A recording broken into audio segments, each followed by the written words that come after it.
Hi hello welcome to my channel. ಈ ಒಂದು ಕತೆ ತುಂಬ ಇಂಟ್ರೆಸ್ಟಿಂಗ್ ಆಗಿದೆ. ಸ್ವಲ್ಪನೂ ಸ್ಕಿಪ್ ಮಾಡದೆ ನೋಡಿ. ಮನಸ್ಸುಗಳ ಮಾತು ಮಧುರ. ಈಗ ತಾನೇ ಸ್ನೇಹಿತ ಮನೆಯಲ್ಲಿ ಗಡತ್ತಾಗಿ ಬಾಡೂಟ ಮಾಡಿಕೊಂಡು ಮನೆಗೆ ಬಂದ ಮುಕುಲ್ ಬೇಕೆಂದೇ ಸೋಫಾದ ಮೇಲೆ ಅಡ್ಡಾದಿಡ್ಡಿ ಬಿದ್ದುಕೊಂಡ. ಹಲ್ಲುಗಳ ಸಂದಿಯಲ್ಲೋ ಅಡಗಿದ್ದನ್ನು ಕಡ್ಡಿಯಿಂದ ತೆಗೆದು ಉಗಿಯದೆ ನುಂಗುತ್ತಿದ್ದ. ಸೋಫಾದ ಮೇಲೆ ಉರುಳಾಡುತ್ತಿದ್ದ ಹೊಟ್ಟೆ ಹಿಡಿದುಕೊಂಡು ಆಹಾ ಎಂಥ ರುಚಿ ಎಂದು ಗುಣುಗುತ್ತಿದ್ದ. ಇವನ ಅಮ್ಮ ಕಾಂತಮ್ಮ ಮತ್ತು ತಂಗಿ ಮುಕ್ತ ಇವನ ಮಂಗನ ಅವತಾರವನ್ನ ಗಮನಿಸುತ್ತಾ ಕುಳಿತಿದ್ದರು. ಮುಕ್ತ ಹೊಟ್ಟೆ ತುಂಬಿ ತುಳುಕಾಡ್ತಿದೆ ಅನ್ಸುತ್ತೆ ಸಾಹೇಬ್ರಿಗೆ. ಹೋಗವ್ವ, ಒಂದು ಲೋಟಾಗೆ ಸೋಡಾ ನಿಂಬೆ ರಸ ನೀರು ಕಲಸಿ ನಿಮ್ಮ ಅಣ್ಣಂಗೆ ಸ್ಯಾವ ಮಾಡೋಗವ್ವ, ಕೊಂಕು ನುಡಿದರು ಕಾಂತಮ್ಮ. ಮುಕ್ತ ಹಂಗೆಯ ಒಂದು ಬಾಳೆಹಣ್ಣು ತಗೊಂಬ. ತೇಗುತ್ತಾ ಮಾತನಾಡುವುದಕ್ಕೂ ಕಷ್ಟ ಆಗಿತ್ತು ಮುಕುಲ್ಗೆ. ಅಡುಗೆ ಕೋಣೆಗೆ ಹೋಗಿ ಲೋಟದಲ್ಲಿ ನೀರು ಸೋಡಾ ಬದಲು ಖಾರದ ಪುಡಿ ಹಾಕಿಕೊಂಡು ಬಂದು ಮುಕುಲ್ನ ಮುಖಕ್ಕೆ ಹಿಡಿದಳು. ತಗಳಪ್ಪ ಮಹಾರಾಜ. ಮುಕುಲ್ನ ತಲೆಗೊಂದು ಮುಟಕಿ ಮೂತಿ ತಿರುವಿದಳು ಮುಕ್ತ. ತಾಂಕು ತಂಗಿ ಕುಡಿಯಲು ಮೂತಿವರೆಗೂ ತೆಗೆದುಕೊಂಡವನು ಏನನ್ನೂ ನೆನಪಿಸಿಕೊಂಡು, ಅಮ್ಮ ಮತ್ತು ಮಗಳು ಎಷ್ಟು ಕಿಲಾಡಿ ಅಂತ ನನಗೆ ಚಂದ ಗೊತ್ತು. ನಿಮ್ಮ ಹೊಟ್ಟೆಯಲ್ಲಿ ಹೊಟ್ಟೆಯವರಿ ಬಿದ್ದಿರುವ ಜೊತೆಗೆ ಇದ್ರಾಗೆ ಖಾರದ ಪುಡಿನೂ ಬಿದ್ದೈತೆ ಅಲ್ಲ. ಅಯ್ಯ ನಾನೇನು ನಿಮ್ಗಳಿಗೆ ಇಲ್ಲದೆ ತಿಂತೀನಾ? ಸ್ನೇಹಿತ್ ನಿಮ್ಮಿಬ್ಬರನ್ನ ಮರೆತು ಬಿಡ್ತಾನಾ? ನಿಮ್ಮನ್ನು ಕರೆದಿದ್ದಾನೆ ನಗುತ್ತಾ ಹೇಳಿದ ಮುಕುಲ್. ಕಾಂತಮ್ಮ ಮುಕುಲ್ನಿಗೆ ದೃಷ್ಟಿ ತೆಗೆಯುತ್ತಾ ಹೇಳಿದಳು, ಅಯ್ಯ ಮುಂಡೆದೆ, ಇದನ್ನ ಮೊದಲೇ ಹೇಳೋದಲ್ವಾ? ಲೇ ಮುಕ್ತ, ಹೋಗೆ ಮಗಿಗೆ ಸೋಡಾ ನೀರು ತಗಂಬ. ಅಣ್ಣಯ್ಯ, ನನ್ನ ಮುದ್ದು ಅಣ್ಣಯ್ಯ. ಆಹಾ ತಿಂಡಿ ಪೋತಿಗಳು. ಅದು ಸರಿ, ಎಲ್ಲಿ ನಮ್ಮ ಪೋಸ್ಟ್ ಡ್ಯಾಡಿ ಇನ್ನೂ ಬಂದಿಲ್ವಾ? ಅವರನ್ನು ಜೊತೆಯಾಗಿ ಕರ್ಕೊಂಡು ಹೋಗಿ. ಒಂದು ದಿನಾನೂ ಮಕ್ಕಳನ್ನ ಚೆನ್ನಾಗಿ ನೋಡ್ಕೊಳ್ಳೋಕ್ಕೆ ಬರಲಿಲ್ಲ. ಒಂದು ದಿನಾನಾದರೂ ಬಾಡೂಟ ಮಾಡೀವ ಮನೆಯಲ್ಲಿ? ಇಲ್ಲ. ಅದು ಬೇಡ, ಒಬ್ಬಟ್ಟು ಊಟನಾದರೂ ಮಾಡೀವಾ? ಇಲ್ಲ. ಇಲ್ಲೇ ಇಲ್ಲ. ಹಾಗೇನಾದರೂ ಆಗಿದ್ದರೆ ಇವತ್ತು ಬೇರೆ ಮನೆ ಬಾಡೂಟ ಮಾಡೋಕ್ಕೆ ಜಿಟ್ಟಿಗೆ ಬಿದ್ದ ಹಾಗೆ ಹೋಗ್ತಿರ್ಲಿಲ್ಲ. ದುಡ್ದಿರುವ ದುಡ್ಡನ್ನು ಬಚ್ಚಿಡ್ತಾ ಇದ್ದಾನ ನಿಮ್ಮ ಯಜಮಾನ್ರು? ಯಾಕೆ ಗರಬಡಿದ ಹಾಗೆ ನಿಂತೆ? ಕಾಂತಮ್ಮ, ನಿಂಗೆ ಹೇಳ್ತಾ ಇರೋದು. ಹೇ ಬೇವರ್ಸಿ, ಹಿಂದೆ ತಿರುಗ್ಲಾ? ಕಾಂತಮ್ಮ ಹೋಗಿದಾಗಲೇ ಗೊತ್ತಾಯ್ತು ಇವನಿಗೆ. ಹಿಂದೆ ಪೋಸ್ಟ್ ಮ್ಯಾನ್ ರಾಮಪ್ಪ ನಿಂತಿದ್ದಾರೆ ಎಂದು. ನಡೀಲಿ, ನಂಗೇನು ಊಟ ಬೇಡ, ತುಂಬ ಸುಸ್ತಾಗಿದೆ, ನಿದ್ರೆ ಮಾಡಬೇಕು. ಕೈಯಲ್ಲಿ ಹಿಡಿದಿದ್ದ 2 ಕಪ್ಪು ಕವರನ್ನು ಒಂದು ಕಡೆ ಇಟ್ಟು ರೂಮನ್ನು ಸೇರಿದರು ರಾಮಪ್ಪ. ರೀ, ಅವನೇನು ಹೇಳ್ತಾನೆ ಅಂತ ನೀವು ಊಟ ಬಿಟ್ರೆ ಹೆಂಗೆ? ಬುದ್ಧಿ ಇಲ್ವೇನ್ ನಿಂಗೆ? ಯಾಕಾದ್ರೂ ಇವನಿಗೆ ಜನ್ಮ ಕೊಟ್ವೋ? ಕಾಂತಮ್ಮನವರು ಮುಕುಲ್ನಿಗೆ ಉಗಿದು ಉಪ್ಪಿನಕಾಯಿ ಹಾಕಿದರು. ಅಷ್ಟೊಂದು ಸೀನೇನಿಲ್ಲ. ನಾನು ಆಗಲೇ ಸ್ನೇಹಿತ ಮನೆಗೆ ಹೋಗಿ ಬಂದೆ. ನೀವುಗಳು ಹೋಗಿ ಉಂಡು ಬನ್ನಿ. ಆಹಾ, ಸುಪುತ್ರ ಮನೆಯಾಗೆ ಮಾರಿ, ಊರಿಗೆ ಮಾತ್ರ ಸಾವುಕಾರ. ಸ್ನೇಹಿತನ ಅಪ್ಪ ಇವನನ್ನ ಹೊಗಳಿದ್ದೋ ಎಂದು ತಲೆ ಚಚ್ಚಿಕೊಂಡರು ರಾಮಪ್ಪ. ದೇವಾ, ಅಮ್ಮ, ಈ ಅಪ್ಪ ಮಗನದ್ದು ಇದ್ದಿದ್ದೇ ಜಗಳ. ಬಾಮ ಹೋಗೋಣ. ಮುಕ್ತ ಕಾಂತಮ್ಮನನ್ನು ಕರೆದುಕೊಂಡು ಸ್ನೇಹಿತನ ಮನೆಗೆ ಹೋದಳು. ಅಮ್ಮ ಅಂದರೆ ರಾಮಪ್ಪನ ಹೆಂಡ್ರು. ಅಡುಗೆ ಮನೆಯಲ್ಲಿ ನನಗೆ ಅಂತ ಮಾಡಿದ್ದ ನಿಂಬೆಹಣ್ಣು ಸೋಡಾ ಒಂಚೂರು ಮಿಕ್ಕೈತೆ, ಬೇಕಾದವರು ಕುಡ್ಕೋಬಹುದು, ಮುಕುಲ್ ಜೋರಾಗಿ ಹೇಳಿದ. ಇದಕ್ಕೇನು ಕಮ್ಮಿ ಇಲ್ಲ, ಗೊಣಗಿಕೊಂಡರು ರಾಮಪ್ಪ. ಮುಕುಲ್ ಸಾಹೇಬ್ರೆ, ಆ ಕರಿ ಕವರಾಗಿ 2 ಅಡ್ರೆಸ್ ಬರೆಯದೇ ಇರುವ ಒಂದಿಷ್ಟು ಪೋಸ್ಟ್ಗಳಿದ್ದಾವೆ. ಎಲ್ಲವನ್ನೂ ಹುಡುಕಿ ಒಂದು ಕಡೆ ಎತ್ತಿಡಿ. ಹೋಮ್ ಅಡ್ರೆಸ್ ಇರುವ ಪೋಸ್ಟ್ಗಳ ಅಡ್ರೆಸ್ ಹುಡುಕಿ 2 ಅಡ್ರೆಸ್ ಬರೆಸಿಕೊಂಡು ಬನ್ನಿ. ಇದೆಲ್ಲ ನನ್ನ ಕೆಲಸ ಅಲ್ಲ ಎಂದು ಹೇಳಬೇಕು ಎಂದಿದ್ದ. ಆದರೆ ಕಾಲೇಜಿನ ಫೀಸ್ ಕಟ್ಟಬೇಕಲ್ಲ. ಹಾಗಾಗಿ ಸುಮ್ಮನಾಗಿ ಬೇಕೆಂದೇ ಕವರನ್ನು ಪರಪರ ಎಂದು ಶಬ್ದ ಮಾಡುತ್ತಾ ಕುಳಿತ. ಏನೂ ಹೇಳದೆ ಸುಮ್ಮನೆ ಕೆಲಸ ಮಾಡ್ತವೆ ಅಂದರೆ ಎಷ್ಟು ಬೇಕಿತ್ತೋ ಎಂದರು ರಾಮಪ್ಪ. 2:15 ಸಣ್ಣ ಧ್ವನಿಯಿಂದ ಕೇಳಿತು ಮುಕುಲ್ನ ಮಾತು. 3 ನಿಮ್ಮ ಅಮ್ಮನ ಹತ್ರ ಕೊಡ್ತೀನಿ, ಈಸ್ಕೋ. ಆಯ್ತು ಬಿಡಿ, ಈಸ್ಕೋತೀನಿ. ಹಾಗೆ ಬೆಳಗ್ಗೆ ಪಕ್ಕದ ಮನೆ ಮಗು ಚಾಕ್ಲೇಟ್ ತಿನ್ನುತ್ತಿತ್ತು, ಕಿತ್ಕೊಂಡು ಬಿಟ್ಟಿದ್ದೆ. ಪಾಪ ಎಷ್ಟು ಬೇಜಾರು ಮಾಡ್ಕೊಂತೋ ಏನೋ. ಸಾರಿ ಕೇಳಬೇಕಿತ್ತು. ಸಾರಿ ಕೇಳಬೇಕಿತ್ತು. ಇವ ಸಾರಿ ಹೇಳಬೇಕಿದ್ದ ವ್ಯಕ್ತಿಗೆ ಸಾರಿ ಮುಟ್ಟಿತ್ತು. ಮುಸಿನಕ್ಕೂ ಮೀಸೆ ತಿರುವಿಕೊಂಡರು ರಾಮಪ್ಪ. ದುಡ್ಡು ಕೊಟ್ರೆ ಸಾರಿ, ಇಲ್ಲ ಅಂದರೆ ಕೆಟ್ಟವರು. ಈಗಿನ ಕಾಲದ ಮಕ್ಕಳನ್ನ ಅರ್ಥ ಮಾಡಿಕೊಳ್ಳುವುದೇ ಕಷ್ಟ. ಛೆ. ಈ ಕಾಲದಲ್ಲಿ ಅಲ್ಲದೆ ಬೇರೆ ಕಾಲದಲ್ಲಿ ಅರ್ಥ ಮಾಡಿಕೊಳ್ಳಬಹುದಾದ ಬೇರೆ ಮಕ್ಕಳಿದ್ದಾವ ನಿಮಗೆ? ಛೆ ತಿಳಿ ಹಾಸ್ಯ ಮಾಡಿದ. ಹಾಗಿದ್ದಿದ್ರೆ ಚೆನ್ನಾಗಿರೋದು. ಹಿಂದೇಳಿ ರಾಮಪ್ಪನವರು ನಗು ತಡೆಯಲಾಗದೆ ಬಿದ್ದು ಬಿದ್ದು ನಕ್ಕಿದ್ದರು. ಜೊತೆಯಲ್ಲಿ ಮುಕುಲ್ ಕೂಡ. ರಾಮಪ್ಪ ಕಾಂತಮ್ಮನವರದ್ದು ಪುಟ್ಟ ಸಂಸಾರ. ಇಬ್ಬರು ಮುದ್ದ ಮಕ್ಕಳು, ಮುಕುಲ್ ಮತ್ತು ಮುಕ್ತಾ. ಇಬ್ಬರಿಗೂ 2 ವರ್ಷಗಳ ಅಂತರ. ಮುಕುಲ್ ಕೊನೆಯ ವರ್ಷದ ಎಂಕಾಂ ಓದುತ್ತಿದ್ದ.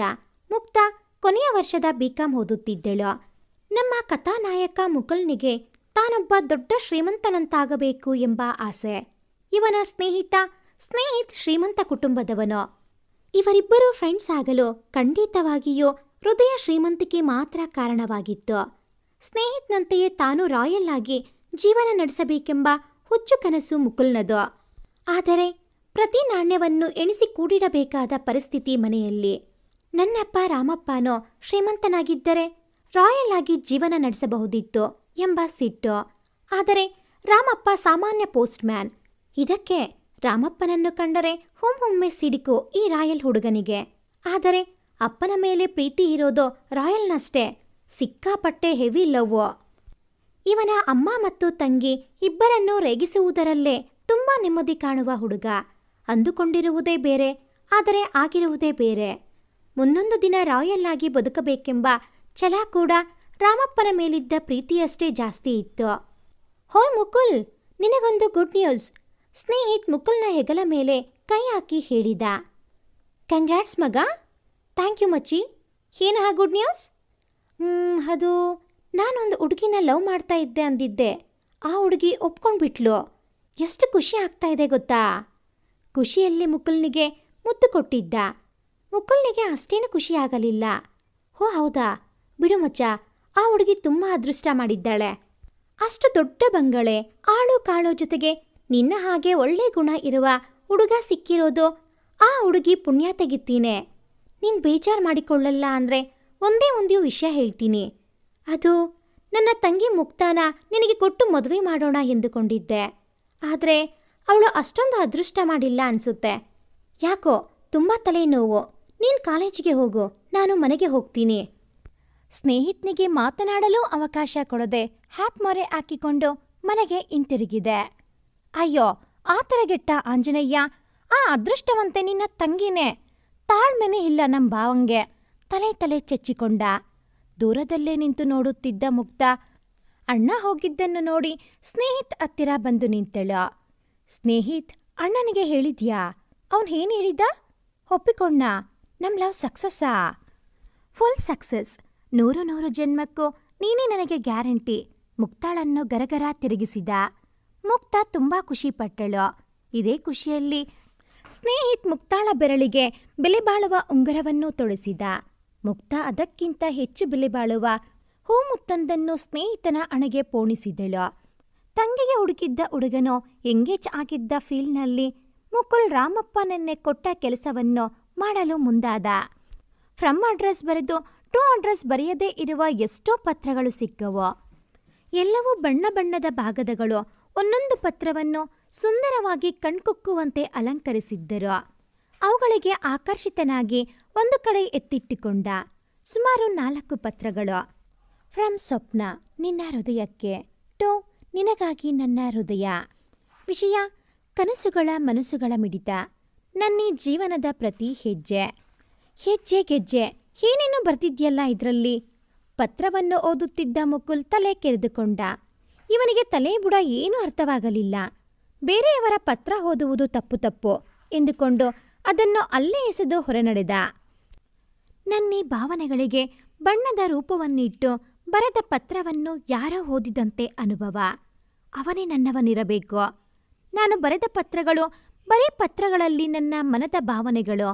ಅದರಲ್ಲಿರುವ ಪ್ರತಿಯೊಂದು ಅಕ್ಷರಗಳು ಕೇವಲ ಅಕ್ಷರಗಳಲ್ಲ, ನನ್ನ ಉಸಿರು. ಆ ಅಕ್ಷರಗಳಿಗೆ ಬಣ್ಣವೇರಿಸಿದ ಶಾಯಿಯೂ ಬರಿಯ ಶಾಯಿಯಲ್ಲ, ಅವನಿಗಾಗಿ ಮಿಡಿಯುತ್ತಿರುವ ಹೃದಯದ ಬಡಿತದ ಪ್ರತಿ ಸದ್ದು. ಸೀರಿಯಸ್ಲಿ ಅಮ್ಮ, ತಾಯಿ, ಸ್ವಪ್ನ ಸುಂದರಿ, ಯು ಆರ್ ಟೋಟಲಿ ಮ್ಯಾಡ್. ಹೃದಯ ಉಸ್ರೋ ಗಿಸ್ರೋ, ಅದು ಈ ಕಾಲದಲ್ಲಿ. ಹೋ ಗಾಡ್, ನೀನು ಯಾವ ಕಾಲದವಳೆ? ಅದೇನೋ ಹೇಳ್ತಾರಲ್ಲ, ಆ ತೇತ್ರಾಯುಗದವಳು. ನಿನ್ನ ಜೊತೆ ಇನ್ನೂ ಸ್ವಲ್ಪ ದಿನ ಇದ್ದರೆ ನಾನು ನಿನ್ನ ಹಾಗೆ ಮೆಂಟಲ್ ಆಗ್ಬಿಡ್ತೀನಿ. ಶಾರಿಕಾ ಏನೊಂದೂ ಅರ್ಥವಾಗದೆ ತಲೆ ಕೆರೆದುಕೊಂಡಿದ್ದಳು. ಶಾರೋ, ನಿನಗೆಲ್ಲ ಇದು ಅರ್ಥ ಆಗುವುದಿಲ್ಲ. ಪ್ರೀತಿಸುವವನು ಸಿಕ್ಕ ಮೇಲೆ ಪ್ರೀತಿಸುವುದು ಬೇರೆ. ಆದರೆ ಅವನ್ಯಾರು, ಅವನ ಹೆಸರೇನೋ, ಅವನ ರೂಪವೇನೋ ಇದ್ಯಾವುದೂ ಗೊತ್ತಿಲ್ಲದೆ ಹುಚ್ಚಿಯಂತೆ ಪ್ರೀತಿಸುವುದರಲ್ಲಿ ಸಿಗುವ ಖುಷಿಯೇ ಬೇರೆ. ನನ್ನ ಮನಸ್ಸಿಗೆ ಇವತ್ತು ತುಂಬ ಸಮಾಧಾನ ಆಗ್ತಾ ಇದೆ. ಅದೇ ಕಳೆದು ಹೋದ ಪುಟ್ಟ ಮಗು ಮರಳಿ ಅಮ್ಮನ ಮಡಿಲು ಸೇರಿದಾಗ ತಾಯಿಯು ನೆಮ್ಮದಿಯ ನಿಟ್ಟುಸಿರು ಬಿಟ್ಟ ಹಾಗೆ. ಅಯ್ಯೋ ದೇವಾ, ಕೊಯ್ಬೇಡ, ಏನಾದ್ರೂ ಮಾಡಿಕೋ, ಹೀಗಾದ್ರೂ ಕನಸು ಕಾಣು, ಆದ್ರೆ ನನಗ್ ಮಾತ್ರ ತಲೆ ತಿನ್ಬೇಡಮ್ಮ. ಶಾರಿಕಾ ದೊಡ್ಡ ನಮಸ್ಕಾರ ಮಾಡಿ ಅಲ್ಲಿಂದ ಹೋದಳು. ನಮ್ಮ ಸ್ವಪ್ನ ಸುಂದರಿ ಮಾತ್ರ ತನ್ನ ಕನಸಿಗೆ ಮತ್ತಷ್ಟು ಬಣ್ಣವೇರಿಸಿ ರಂಗುರಂಗಾದ ಕನಸನ್ನು ಕಾಣುತ್ತಾ ನಿಂತಳು. ಇವಳ ಪ್ರಕಾರ ಇವಳು ಕಳುಹಿಸಿದ್ದ ಪತ್ರಗಳೆಲ್ಲವೋ ಇವಳ ರಾಜಕುಮಾರನ ಕೈ ಸೇರಿಯಾಗಿದೆ. ಸ್ವಪ್ನ ಸುಂದರಿಯ ನಿಜವಾದ ಹೆಸರು ಇಂಚರ. ಇಂಚರ ಓದುತ್ತಿರುವುದು ಕೊನೆಯ ವರ್ಷದ ಪದವಿಯಲ್ಲಿ. ಮನದ ಬಯಕೆಯನ್ನು ಮತ್ತೊಬ್ಬರ ಬಳಿ ಹೇಳಿಕೊಂಡರೆ ಅದು ನೆರವೇರುವುದಿಲ್ಲ ಎಂದು ಯಾರೋ ಹೇಳಿದ್ದನ್ನು ನಂಬಿದ ಮುಗ್ಧ ಮನಸ್ಸಿನ ಚೆಲುವೆ ತನ್ನ ಮನತರಸ ಹೇಗಿರಬೇಕೆಂದು ಪತ್ರದ ಮೂಲಕ ಬರೆದು ಅದನ್ನು ದಿನಾ ಪೋಸ್ಟ್ ಮಾಡುತ್ತಾ ಆ ಪತ್ರವು ಅವನಿಗೆ ತಲುಪುತ್ತದೆ ಎಂಬ ನಂಬಿಕೆಯನ್ನು ಹುಚ್ಚಾಗಿಸಿಕೊಂಡಿರುವ ನಿಷ್ಕಲ್ಮಶ ನೀರಜೆ. ಓದಿನಲ್ಲಿ ಮುಂದಿರುವಂತೆ ಬಡಬಗ್ಗರಿಗೆ ಸಹಾಯ ಹಸ್ತ ಚಾಚಬೇಕೆಂಬ ಆಸೆಯನ್ನೊಂದಿರುವ ಸೌಜನ್ಯದ ಚಿಲುಮೆ. ಮನೆಯಲ್ಲಿ ಇರುವ ಶ್ರೀಮಂತಿಕೆಯ ಕುರುಹನ್ನು ಹೊರಹಾಕದೆ ಸಾಮಾನ್ಯ ಹುಡುಗಿಯಂತೆ ತನ್ನ ಕಾಲ ಮೇಲೆ ತಾನು ನಿಲ್ಲಬೇಕೆಂದುಕೊಂಡಿರುವ ಈ ಶತಮಾನದ ಸ್ವಾಭಿಮಾನಿ ಹೆಣ್ಣು. ಇವಳನ್ನು ನೋಡಿದ ಹೆಂಗಳಿಯರೆಲ್ಲರೂ ಅಸೂಯೆ ಪಡುವಷ್ಟು ಸೌಂದರ್ಯ ರಾಶಿ ಹೊತ್ತಿರುವ ಸುಕೋಮಲಿ ಈಕೆ. ಆದರೂ ಮಾತಿನಲ್ಲಿಯೇ ನಯ ವಿನಯ ಹೊತ್ತು ನೂರಾರು ಜನರಿಗೆ ಒಂದೇ ಕ್ಷಣಕ್ಕೆ ಇಷ್ಟವಾಗುವಷ್ಟು ಸರಳಿಯೇ. ಇಂಚರ ತನ್ನ ಮನೆಯಲ್ಲಿ ಹೆಚ್ಚು ಇರದೆ ಅಜ್ಜಿ ತಾತನ ಮನೆಯಲ್ಲೇ ಉಳಿದುಕೊಂಡಿರುವುದರಿಂದ ಇವಳು ಸ್ನೇಹಿತನ ತಂಗಿ ಎಂಬುದು ಬೇರೆ ಯಾರಿಗೂ ಅಲ್ಲ, ಸ್ವತಃ ಮುಕುಲ್ ಮತ್ತು ಮುಕ್ತಾಗೂ ಕೂಡ ಗೊತ್ತಿರಲಿಲ್ಲ. ಸ್ನೇಹಿತನನ್ನು ನೋಡಿದರೆ ಸಾಕು, ಅವನಲ್ಲಿ ಶ್ರೀಮಂತಿಕೆಯ ಛಾಯೆ ಎದ್ದು ಕಾಣುತ್ತಿತ್ತು. ಅವನು ಓಡಾಡುವ ಗಾಡಿಯಿಂದಿಡಿದು ತೊಡುವ ಬಟ್ಟೆಯವರೆಗೂ ಶ್ರೀಮಂತಿಕೆ ಇತ್ತು. ಆದರೆ ಇಂಚರಾಳಲ್ಲಿ ಇದ್ಯಾವುದರ ಆಡಂಬರದ ನೆರಳೂ ಸಹ ಕಾಣದು. ಆದರೆ ಇಂಚರ ಮತ್ತು ಸ್ನೇಹಿತನ ಅಣ್ಣ ತಂಗಿ ಸಂಬಂಧ ಮಾತ್ರ ಈ ಶ್ರೀಮಂತಿಗೆಗಿಂತಲೂ ಹೆಚ್ಚು ಶ್ರೀಮಂತವಾಗಿತ್ತು. ಮುಕ್ತಾ ಮತ್ತು ಇಂಚರ ಒಂದೇ ಕಾಲೇಜಿನಲ್ಲಿ ಓದುತ್ತಿದ್ದರು. ಆದರೆ ಇಬ್ಬರ ಬ್ರಾಂಚ್ ಬೇರೆ ಬೇರೆ, ಹಾಗಾಗಿ ಒಬ್ಬರಿಗೊಬ್ಬರ ಪರಿಚಯ ಇರಲಿಲ್ಲ. ಇಂಚರ ತನ್ನ ಅಣ್ಣನ ಮನಗೆದ್ದವಳು ನನ್ನದೇ ಕಾಲೇಜಿನಲ್ಲಿ ಓದುತ್ತಿದ್ದಾಳೆಂದು ತಿಳಿದಾಗ ಖುಷಿಯ ಜೊತೆಗೆ ಅವಳನ್ನ ನೋಡಲೇಬೇಕೆಂದು ಹಠ ಹಿಡಿದಿದ್ದಳು. ಸ್ನೇಹಿತ್ ಮುಕ್ತಾಳನ್ನು ಇಂಚರಾಳಿಗೆ ಪರಿಚಯ ಮಾಡಿಕೊಟ್ಟ. ಅದು ಇವರಿಬ್ಬರ ಕಾಲೇಜಿನ ಹತ್ತಿರದ ಕಾಫಿ ಶಾಪಿನಲ್ಲಿ. ಸ್ನೇಹಿತನಿಗೆ ತಂಗಿ ಇರುವುದು ಕೇಳಿ ಸ್ವತಃ ಮುಕ್ತಾಗೆ ಆಶ್ಚರ್ಯವಾಗಿತ್ತು. ಅಣ್ಣ ತಂಗಿಯ ನಡುವೆ ಇದ್ದ ಅಜಗಜಾಂತರ ವ್ಯತ್ಯಾಸವನ್ನು ನೋಡುತ್ತಾ ನಿಬ್ಬೆರಗಾಗಿ ನಿಂತಿದ್ದಳು ಮುಕ್ತಾ. ಮುಕ್ತಾ? ಇಂಚರ ಹೆಸರಿಡಿದು ಕರೆದಾಗ ಎಚ್ಚರಗೊಂಡಳು ಮುಕ್ತಾ. ಸ್ನೇಹಿತ್ಗೆ ಇಷ್ಟು ಮುದ್ದಾದ ತಂಗಿ ಇರೋದು ಇವತ್ತೇ ನನಗೆ ಗೊತ್ತಾಗಿದ್ದು.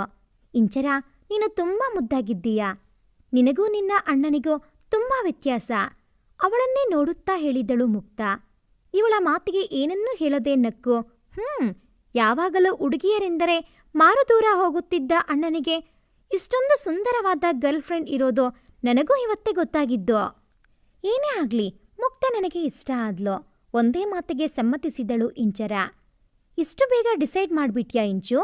ಆಶ್ಚರ್ಯದಿಂದ ಕೇಳಿದ ಸ್ನೇಹಿತ್. ಬ್ರದರ್, ಅನ್ನ ಬೆಂದಿದೆ ಎನ್ನುವುದಕ್ಕೆ ಒಂದೇ ಒಂದು ಅಗಳು ಸಾಕಲ್ವಾ? ಇದು ಹಾಗೆ. ನನಗೆ ಬೇರೆ ಕೆಲಸ ಇದೆ, ನೀವಿಬ್ರು ಬೇಜಾರಾಗ್ಬೇಡಿ, ಹೊರಡುವೆ ಎಂದು ಹೇಳಿ ಗಡಿಬಿಡಿಯಲ್ಲಿ ಎದ್ದು ಅಲ್ಲಿಂದ ಹೋದಳು. ಅಂತಹ ಗಡಿಬಿಡಿ ಕೆಲಸ ಏನೆಂದರೆ ಬರೆದ ಲೆಟರ್ ಅನ್ನು ಲೆಟರ್ ಬಾಕ್ಸ್ಗೆ ಹಾಕುವುದು. ಅವಳು ಹಾಗೆ ಅರ್ಥ ಮಾಡಿಕೊಳ್ಳುವುದಕ್ಕೆ ಆಗೋದಿಲ್ಲ. ಆದರೆ ಅವಳಂದ್ರೆ ನನಗೆ ತುಂಬಾ ಇಷ್ಟ. ಒಬ್ಳೆ ತಂಗಿ ಅಲ್ವಾ, ತುಂಬಾ ಮುದ್ದು. ತಂಗಿಯ ಕುರಿತು ಹೊಗಳಿದ ಸ್ನೇಹಿತ್. ಎಷ್ಟು ಮುದ್ದಾಗಿದ್ದಾಳೆ ಇಂಚರ. ಅಣ್ಣನಿಗೆ ಇವಳಂತಹ ಹುಡುಗಿನೇ ಸಿಗ್ಬೇಕು. ಅಲ್ಲಲ್ಲ, ಇವಳೇ ಅತ್ತಿಗೆ ಆಗಿಬಿಟ್ಟರೆ ಒಳ್ಳೆ ಯೋಚನೆ. ಮನದಲ್ಲೇ ಲೆಕ್ಕ ಹಾಕಿ ನಗುತ್ತಿದ್ದಳು ಮುಕ್ತಾ. ಏನಾಯ್ತೆ? ಏನಿಲ್ಲ. ವಾಸ್ತವಕ್ಕೆ ಬಂದು ಸ್ನೇಹಿತನೊಡನೆ ಹರಟೆ ಹೊಡೆಯುವ ಕಾರ್ಯಕ್ರಮ ಶುರುವಿಟ್ಟುಕೊಂಡಳು. ಅವಸರವಾಗಿ ಸ್ಕೂಟಿಯನ್ನು ಓಡಿಸುತ್ತಿದ್ದವಳು ಎದುರು ರಸ್ತೆ ಕಾಣದ ಹಾಗೆ ವಾಲಾಡಿಕೊಂಡು ಬರುತ್ತಿದ್ದವನನ್ನು ನೋಡಿ ಎತ್ತ ತಿರುಗಬೇಕೆಂದೇ ತಿಳಿಯದೆ ಸ್ಕೂಟಿಯನ್ನು ಮತ್ತೆಲ್ಲಿಗೂ ತಿರುಗಿಸಿ ನಿಂತಿದ್ದ ಗಾಡಿಗೆ ಗುದ್ದಿ ಇವಳೂ ಬಿದ್ದು ಅವನನ್ನು ಬೀಳಿಸಿದ್ದಳು. ಬಿದ್ದವನು ಎದ್ದು ಸಿಟ್ಟಿನಿಂದ ಸ್ಕೂಟಿಯ ಬಳಿ ಬಂದವನು ಕಂಡಿದ್ದು ಈ ಚಂದ್ರುಳ್ಳಿ ಚೆಲುವೆಯನ್ನು. ಆ ತಿಳಿ ಚಂದ್ರನು ಭೂಮಿಗೆ ಬಿದ್ದು ಮೈಯನ್ನು ಮಣ್ಣಾಗಿಸಿಕೊಂಡಿದೆ ಏನೋ ಎನ್ನುವಷ್ಟು ನಾಜೂಕಿನಲ್ಲಿ ಮೈ ಕೊಡುವಿಕೊಂಡು ಮೇಲೆದ್ದಳು ಇಂಚರ. Sorry sir, ಪೆಟ್ಟಾಯ್ತಾ? ಇಷ್ಟು ಮುದ್ದಾಗಿ ಕೇಳಿದವಳ ಮೇಲೆ ಕನಿಕರ ಉಕ್ಕಿ ಬಂದು, ತುಂಬ ಚೆನ್ನಾಗಿದೆ ಸರ್. ನಿಮಗೇನಾದರೂ ಪೆಟ್ಟಾಗಿ ನೋವಾಗುತ್ತಿದೆಯಾ? ತುಂಬ ಹಾಯಾಗಿದೆ ಸರ್. ಇವಳು ಗದರಿದಾಗ ಎಚ್ಚೆತ್ತು ಅಮಾಯಕ್ಕನಂತೆ ನಿಂತು, ಸಾರಿ ಮೇಡಮ್, ನಂಗೇನೂ ಆಗಿಲ್ಲ, ಆಗೋದೂ ಇಲ್ಲ. ನಿಮಗೇನಾದರೂ? ಇಲ್ಲ, ಸ್ವಲ್ಪ ಸ್ಕೂಟಿ ಎತ್ತಿಕೊಡಿ ಎಂದಾಗ ಸ್ಕೂಟಿಯನ್ನು ಮೇಲೆತ್ತಿ ನಿಲ್ಲಿಸಿದ. ತುಂಬ ಚೆನ್ನಾಗಿದೆ. ಏನು? ಸಾಸ್ಕು ಸ್ಕೂಟಿ ತಡಬಡಾಯಿಸಿದ. ನಿಮ್ಮನ್ನ ಕೆಳಗೆ ಬೀಳಿಸಿದ್ದಕ್ಕೆ ಎಲ್ಲಿ ಬೈಯುತ್ತೀರೋ ಎಂದುಕೊಂಡಿದ್ದೆ. ಆದರೆ ನೀವು ತುಂಬ ಒಳ್ಳೆಯವರು ಅನಿಸುತ್ತೆ. ಥ್ಯಾಂಕ್ ಯು ಸರ್, ಬರ್ತೀನಿ. ಕೈ ಕುಲುಕಲು ಮುಂದಾದಳು. ಇವನು ಹೆದರಿ ನಮಸ್ಕರಿಸಿದ. ಸರ್ ಅನ್ನಬೇಡಿ, ಮುಕುಲ್ ಅನ್ನಿ. ಇವನ 32 ಹಲ್ಲುಗಳು ಇಂಚರಾಳಿಗೆ ನಮಸ್ಕರಿಸಿದ್ದವು. ಇಂಚರ ಸ್ಕೂಟಿಯನ್ನು ಹತ್ತಿ ಇವನ ಕಡೆಗೆ ನಗುವೊಂದನ್ನು ಕೊಟ್ಟು ಹೋದಳು. ನಮ್ಮೂರಲ್ಲಿ, ನಮ್ಮ ಏರಿಯಾದಲ್ಲಿ, ಅದು ಇಲ್ಲಿ ಇಷ್ಟು ಚಂದದ ಗುಲಾಬಿ ಹೇಗೆ ಸಾಧ್ಯ? ಯಾವುದೋ ಗುಂಗಿಗೆ ಬಿದ್ದವನಂತಿದ್ದ. ತನ್ನ ಬೈಕನ್ನು ಎತ್ತಿ ನಿಲ್ಲಿಸಿದ. ಬೈಕಿನ ಕೆಳಗೆ ಒಂದು ಡೈರಿ ಅಡಗಿ ಬಿದ್ದಿತ್ತು. ಅದನ್ನು ಎತ್ತಿಕೊಂಡ. ಇದು ಆ ಹುಡುಗಿಯದು. ಆ ಡೈರಿಯಿಂದ ಮತ್ತೊಂದು ಕಾಗದ ಜಾರಿ ಬಿತ್ತು. ಅದನ್ನು ಎತ್ತಿಕೊಂಡವನು ಆಶ್ಚರ್ಯದಿಂದ, ಫ್ರಮ್ ಸ್ವಪ್ನ ನಿನ್ನ ಹೃದಯಕ್ಕೆ ಟು ನನ್ನ ಹೃದಯ. ಹೋ ಮೈ ಗಾಡ್, ಇದು ಅದೇ, ಅದು ಇದೇನಾ? ಅಂದರೆ ಅದು ಇದು, ಇದು ಅದು ಅಲ್ಲ. ನೋಡೋಕೆ ಸುಂದರವಾಗಿ ಚೆನ್ನಾಗಿಯೇ ಇದ್ದಾಳೆ. ಆದರೆ ಈ ಹುಚ್ಚುತನದ ಹುಚ್ಚೇಕೆ? ಯಪ್ಪ, ನಿನ್ನೆ ಒಂದೇ ಒಂದು ಸಾಲು ಓದಿದ್ದಕ್ಕೆ ತಲೆ ಗರಗರ ಸುತ್ತಿತ್ತು. ಬ್ಯಾಡಪ್ಪ. ಆ ಪತ್ರವನ್ನು ಕೈಯಲ್ಲಿ ಹಿಡಿದು ಆಕಾಶ ನೋಡುತ್ತಾ ನಿಂತಿದ್ದ ಮುಕುಲ್ ಸ್ಕೂಟಿಯಿಂದ ಬುರ್ರೆಂದು ಬಂದು ಇವನ ಕೈಯಲ್ಲಿದ್ದ ಲೆಟರ್ ಮತ್ತು ಡೈರಿ ಎರಡನ್ನೂ ಕಿತ್ತುಕೊಂಡಳು ಇಂಚರ. ನೀವು ಓದ್ಲಿಲ್ಲ ತಾನೇ? ಇಲ್ಲಪ್ಪ. ಹೊರಟು ಹೋದಳು. ಯಪ್ಪ, ಆದರೂ ಹುಡುಗಿ ಸೂಪರ್. ಕಳೆದುಕೊಂಡಿದ್ದ ಲೆಟರ್ ಸಿಕ್ಕ ಖುಷಿಯಲ್ಲಿ ಅದಕ್ಕೊಂದು ಮುತ್ತಿಕ್ಕಿ ಲೆಟರ್ ಬಾಕ್ಸಿಗೆ ಹಾಕಿ ನೆಮ್ಮದಿಯ ಉಸಿರು ಬಿಟ್ಟು ಮನೆಗೆ ತೆರಳಿದಳು ಇಂಚರ. ಒಬ್ಬನೇ ಏನನ್ನೋ ಲೆಕ್ಕ ಹಾಕುತ್ತಾ ಕುಳಿತಿದ್ದವನಿಗೆ ಪದೇ ಪದೇ ಆ ಹುಡುಗಿಯ ಪತ್ರಗಳೇ ನೆನಪಾಗುತ್ತಿತ್ತು. ಅರ್ಥವಾಗದ ಸಾಲುಗಳ ಅರ್ಥೈಸಿಕೊಳ್ಳದಿದ್ದರೆ ಏನಂತೆ? ಅಕ್ಷರಗಳನ್ನು ಬರೆದ ಸ್ವಪ್ನಾಳ ಅಂದವನ್ನು ಅದರಲ್ಲಿ ಕಾಣಬೇಕಂತೆ ಮುಕುಲ್ಗೆ. ತಂತ್ರಜ್ಞಾನದ ಕಾಲದಲ್ಲಿ ಪತ್ರವನ್ನು ಬರೆಯುವ ಈ ಹುಡುಗಿಯ ಮುದ್ದಾದ ನಗುವೊಂದು ಮುಕುಲ್ನ ಕಣ್ಣೆದುರು ಕಂಡು ಮರೆಯಾಯಿತು. ಒಂದೊಂದೇ ಕಾಗದವನ್ನು ತೆರೆದು ಕಣ್ಣಾಯಿಸಿದ. ಹುಲ್ಲು ಹಾಸಿಗೆಯ ಮೇಲೆ ಹೊದ್ದು ಮಲಗಿದ್ದ. ಮಂಜು ನಯವಾಗಿ ತಂದು ಪೋಣಿಸಿದಂತೆ ಇತ್ತು ಅವಳ ಅಕ್ಷರ. ಪಾನಲ್ಲಿ ಸೂರ್ಯ ಹೊಳೆದಂತೆ ಚೆಲುವ ಹೆಚ್ಚಿಸುವ ಸೂರ್ಯಕಾಂತಿ ಹೂವಂತೆ ನಾನು ನೀನು. ಶಶಿಯ ಬಣ್ಣವು ತಾನಾಗಿ ಬಳಿ ಬಂದಾಗ ಕೊಳದೊಳಗಿನ ಪುಷ್ಪವು ನಾನಾಗಿ ಸೊಂಪಾದ ಇರುಳಲಿ ಇಂಪಾದಂತೆ. ವರುಣ ಭುವಿಯ ನೆನೆದು ಬಂದಾಗ ನಡುಗುವ ಆಕಾಶ ನೀನಾಗು. ಕವನಾನೋ ಹಾಡೋ. ಚಂದ್ರ ಬಂದಾಗ ರಾತ್ರಿ ಕೊಳದೊಳಗಿನ ಹೂ ಅಂದರೆ ಚಂದ್ರ ನಾನು, ಹೂವು ಅವಳು. ನಾನು ಅವಳ ಹತ್ತಿರ ಹೋದಾಗ ಕೊಳದೊಳಗಿನ ಹೂವಿನಂತೆ ನಾಚುವಳು. ಹೋ ವಾವ್, ಇಷ್ಟು ಚಂದ ಭಾವನೆಯನ್ನು ಹುಡುಗಿ ಎಷ್ಟು ಗಂಭೀರವಾಗಿ ಹೇಳಿದೆ. ಅಂದರೆ ಆ ಹುಡುಗಿ ಯಾರನ್ನೂ ಪ್ರೀತಿಸುತ್ತಿದೆ. ಈ ಪತ್ರಗಳನ್ನು ಯಾರಿಗೆ ಬರೆಯುತ್ತಿದ್ದಾಳೆ? ಹೆಸರು ಕೂಡ ಹಾಕಿಲ್ಲ. ಓದಿ ಏನಾದರೂ ತಪ್ಪು ಮಾಡಿದ್ನಾ? ನಾಳೆ ಏನಾದರೂ ಅವಳು ಸಿಕ್ಕರೆ ಪಕ್ಕಾ ಅಡ್ರೆಸ್ ಬರೆಸಿಕೊಂಡು ಯಾರ ಬಳಿಗೆ ತಲುಪಬೇಕು ಇದನ್ನ ಅವರಿಗೆ ತಲುಪಿಸುವೆ. ರಾಮಪ್ಪನ ಹುಟ್ಟುಹಬ್ಬಕ್ಕೆ ಮನೆಯವರೆಲ್ಲ ಆಂಜನೇಯನ ಗುಡಿಗೆ ಹೋಗಿ ಪೂಜೆ ಮುಗಿಸಿಕೊಂಡು ಹೊರಬಂದರು. ದೇವಸ್ಥಾನವನ್ನು 3 ಸುತ್ತು ಸುತ್ತಲೂ ಮುಕುಲ್ನಿಗೆ ಬೇಸರ. ನಿಂತಲ್ಲೇ 3 ಸುತ್ತು ಗರಗರ ತಿರುಗಿ ಒಂದು ಕಡೆ ಕುಳಿತುಕೊಂಡ. ಇಡುಗಾಯಿಯ ಚೂರೊಂದು ಮುಕುಲ್ನ ಹಣೆಗೆ ಬಂದು ಗಾಯ ಮಾಡಿತ್ತು. ಕಾಯಿಚೂರಿನಿಂದ ಸುರಿಯುತ್ತಿದ್ದ ರಕ್ತವು ಕೆಳಗೆ ಬೀಳದಂತೆ ತನ್ನ ದುಪ್ಪಟವನ್ನು ಅಡ್ಡ ಇಟ್ಟು ಗಾಬರಿಗೊಂಡವಳನ್ನು ಹತ್ತಿರದಿಂದ ನೋಡಿದ ಮುಕುಲ್. ನೀವಾ? ಅರೆ ಸ್ಕೂಟಿ ಹುಡುಗಿ? ಆಶ್ಚರ್ಯದಿಂದ ನೋಡಿದ. ಅವಳು ದುಪ್ಪಟದ ತುದಿಯನ್ನು ಹರಿದು ಹಣೆಗೆ ಕಟ್ಟಿದ್ದಳು. ಹೋ ನೀವು? I am really sorry. ನೀವಿಲ್ಲಿ ಕುಳಿತಿರುವುದನ್ನು ನೋಡದೆ ಇಡುಗಾಯಿನಾ? ಹೋಗ್ಲಿ ಬಿಡಿ, ದೇವಸ್ಥಾನ ಅಂದರೆ ಇದೆಲ್ಲ ಇದ್ದಿದ್ದೆ. ಆ ಬಿದ್ದಿರುವ ಕಾಯಿ ಚೂರನ್ನು ಕೊಡಿ, ಅದನ್ನು ತಿಂದರೆ ನನಗೆ ಎಲ್ಲ ನೋವು ಹೋಗಿಬಿಡುತ್ತೆ. ತಮಾಷೆಗೆ ಹೇಳಿದರೋ ಇವಳು ಕಾಯಿ ಚೂರನ್ನು ಅವನಿಗೆ ಕೊಟ್ಟು ಪಕ್ಕದಲ್ಲೇ ಕುಳಿತಳು. ಪದೇ ಪದೇ ನಿಮಗೆ ನಾನು ತೊಂದರೆ ಮಾಡ್ತಾ ಇದ್ದೀನಿ. ನಿನ್ನೆ ಸ್ಕೂಟಿಯಲ್ಲಿ ನಿಮ್ಮನ್ನು ಬೀಳಿಸಿದೆ, ಇವತ್ತು ಹೀಗೆ. ಆದರೂ ನನ್ನ ಮೇಲೆ ಕೋಪ ಮಾಡಿಕೊಳ್ಳದೆ. ಅಕಸ್ಮಾತಾಗಿ ನಡೆಯುವ ಘಟನೆಗಳಿಗೆ ನಾವು ಯಾವತ್ತೂ ಮತ್ತೊಬ್ಬರನ್ನ ದೂರಬಾರದು. ಯಾಕೆ ಗೊತ್ತಾ? ಈ ರೀತಿ ಆಗಿರಲಿಲ್ಲ ಅಂದಿದ್ರೆ ನೀವು ನನಗೆ ಪರಿಚಯನೇ ಆಗುತ್ತಿರಲಿಲ್ಲ. ಎಲ್ಲ ಆ ದೇವರ ಇಚ್ಛೆ. ನಿಮ್ಮನ್ನ ಏನೋ ಕೇಳಬೇಕು ಅಂತಿದ್ದೆ. ಇವನ ಮಾತನ್ನು ಅರ್ಧದಲ್ಲೇ ನಿಲ್ಲಿಸಿದವಳು ಇವಳ ಸ್ಕೂಟಿಯ ಮೇಲೆ ಸವಾರಿ ಹೋಗುತ್ತಾ ಮಾತು ಮುಂದುವರೆಸುವಂತೆ ಹೇಳಿದಳು. ಐ ಆಮ್ ಸಾರಿ ಮುಕುಲ್, ನನಗೆ ತುಂಬ ಇಂಪಾರ್ಟೆಂಟ್ ಕೆಲಸ ಒಂದಿತ್ತು, ಹಾಗಾಗಿ ನಿಮ್ಮನ್ನ ನನ್ನ ಜೊತೆ ಬರುವಂತೆ ಹೇಳಿದೆ. ಫಸ್ಟ್ ನೀವು ಸಾರಿ ಕೇಳೋದನ್ನ ಬಿಡಿ, ಒಳ್ಳೆ ಫ್ರೆಂಡ್ಸ್ ಆಗಿದ್ದೀರಿ ಅಲ್ವಾ? ಅಂದ ಹಾಗೆ ನಿಮ್ಮ ಹೆಸರೇನು ಎಂದಾಗ ಸ್ಕೂಟಿಯನ್ನು ತಕ್ಷಣ ನಿಲ್ಲಿಸಿ ಕೆಳಗಿಳಿದಳು. ಇಂಚರ ಎಂದು ಹೇಳಿ ಅಲ್ಲೇ ಇದ್ದ ಲೆಟರ್ ಬಾಕ್ಸಿನೊಳಗೆ ಲೆಟರ್ ಹಾಕಿ ಬಂದಳು. ಫೇಸ್ಬುಕ್, ವಾಟ್ಸಪ್ ಎನ್ನುವ ಈ ಕಾಲದಲ್ಲಿ ಪತ್ರ ಬರೆದು ಲೆಟರ್ ಬಾಕ್ಸ್ಗೆ ಪ್ರತಿದಿನ ಹಾಕುವ ಅಭ್ಯಾಸವೇನು? ಆ ಪತ್ರವನ್ನು ಯಾರಿಗೆ ಬರೆಯುತ್ತಿದ್ದೀರಿ? ಮನದರಸನಿಗೆ. ಯಾರೆಂದೂ ಗೊತ್ತಿರದೆ ಹುಚ್ಚಿಯಂತೆ ಪ್ರೀತಿಸುತ್ತಿರುವ ನನಗೆ ಈ ಪತ್ರಗಳೇ ಅವನನ್ನು ಸೇರಲು ಇರುವ ಪ್ರೇಮ ಸೇತುವೆ. ಅಡ್ರೆಸ್ ಇಲ್ಲದ ಆ ಪತ್ರಗಳು ನಿಮ್ಮ ಮನದರಸನಿಗೆ ಹೇಗೆ ತಲುಪುತ್ತದೆ? ನನಗಂತೂ ತುಂಬ ವಿಚಿತ್ರ ಎನಿಸುತ್ತಿದೆ. ನಂಬಿಕೆಯಿಂದ ಪ್ರತಿದಿನವೂ ಭಾಸವಾಗುತ್ತದೆ. ನಾ ಬರೆದ ಪತ್ರಗಳು ಅವನ ಹತ್ತಿರ ಸೇರಿ ಬಹಳ ದಿನಗಳೇ ಕಳೆದಿವೆ ಎಂದು. ಇದೆಲ್ಲ ನಿಮಗೆ ಅರ್ಥವಾಗುವುದಿಲ್ಲ. ಪ್ರೀತಿ ಹುಟ್ಟುವ ಮನಸ್ಸುಗಳಿಗೆ ವಿಚಿತ್ರವೆಲ್ಲ ಚಿತ್ರವಾಗಿ, ಅಸಾಧ್ಯವೆಲ್ಲ ಸಾಧ್ಯವಾಗುತ್ತದೆ.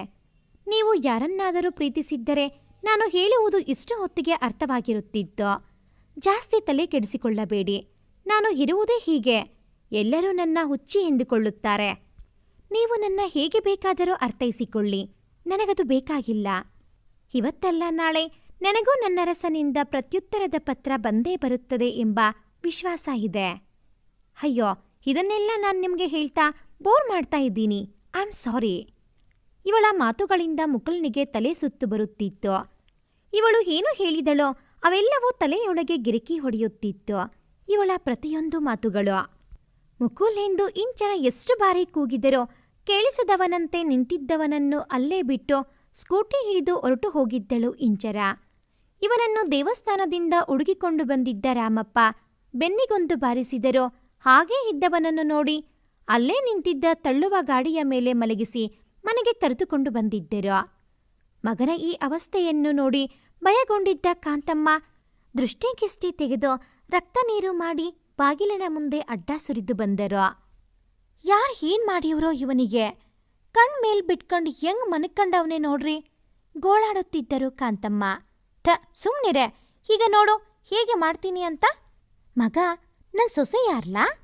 ರಾಮಪ್ಪನವರು ಅವನ ಕಿವಿಯಲ್ಲಿ ಕೇಳಿದಾಗ ಲೆಟರ್ ಬಾಕ್ಸ್ ಎಂದು ಹೇಳಿ ಕಣ್ಣು ಮುಚ್ಚಿ ನಿದ್ರೆಗೆ ಜಾರಿದ. ಅಯ್ಯೋ ದೇವಾ, ಪೋಸ್ಟ್ಮನ್ ಮಗನಾಗಿದ್ದುಕೊಂಡು ಅನ್ಯಾಯವಾಗಿ ಆ ಕಬ್ಬಿಣದ ಬಾಕ್ಸ್ನ ಹೆಂಡ್ರು ಅಂತಿದ್ಯಲ್ಲ ದೇವ್ರೆ, ಮಾಟಗೀಟ ಮಾಡಿಸಿದ್ದಾರೇನೋ ಇವನಿಗೆ. ಕಾಂತಮ್ಮ ಎದೆ ಎದೆ ಬಡಿದುಕೊಂಡು ಅಳುತ್ತಿದ್ದರು.